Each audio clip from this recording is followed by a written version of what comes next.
السلام عليكم ورحمة الله وبركاته، ومرحبا بكم في مطبخ نادية أسعدي.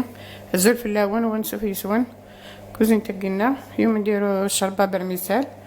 بسم الله. ساقين نخدم شربة برميسال. دينايا حبة بصل كبيرة، ندير شوية لحم،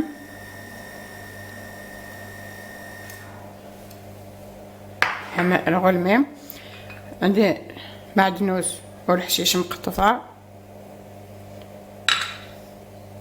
ندير ملعقة تاع ماكلة طماطم مصدرة، شوية حمص، ندير بطاطا، حبة بطاطا، حبة زرودية، حبة قرعة، حبوث زرودية، حبوث تخسايس، 2 فصوص ثوم،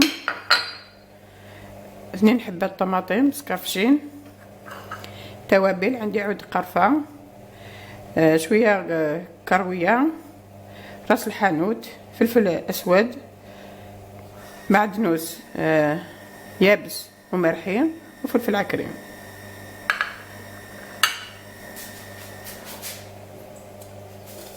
وكاس برميسال مازال ما وشتوش،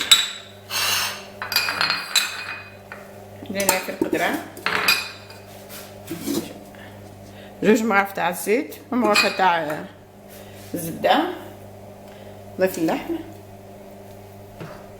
والبصل وعود قرفة ومعلقة تاع طماطم مصبرة. نضع فوق النار. جهة أخرى نرحي الخضرة تاعي، نقليهم جيدا، نقليهم مليح. إذا نضيف الثوم، 2 فصوص ثوم، كيس تاع الشربة وشوية معدنوس، ندير شوية ونكمل القليان. بعد ما قليناه نضيف الخضرة مرحية، نكمل القليان، نزيد نكمل القليان، نضيف التوابل، طماطم تاع حبة، ملح، نستمر في القليان. نضيف الحمص بعد ما قليناهم جيدا، نضيف الحمص، نضيف الماء سخون، 2 رواتل ونص، درت 2 ريتلات تاع الماء ونص. حريكة كاس تاع الشربة بالميسال، نضيفها على مرقة، نضيف برميسال،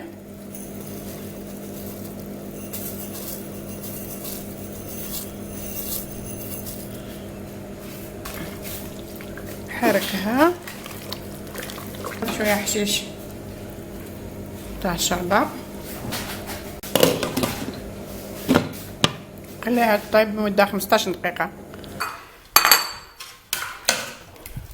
بسم الله. إذا هي الشوربة تاعنا طيبناه، إنشاء هي طيبة، وإلى اللقاء في وصفات أخرى إن شاء الله. كنت جاردين هنا ثاني مير حنوان، أعطيكم الصحة، ما يدقي ميدنا، أعطيكم الفنون إن شاء الله.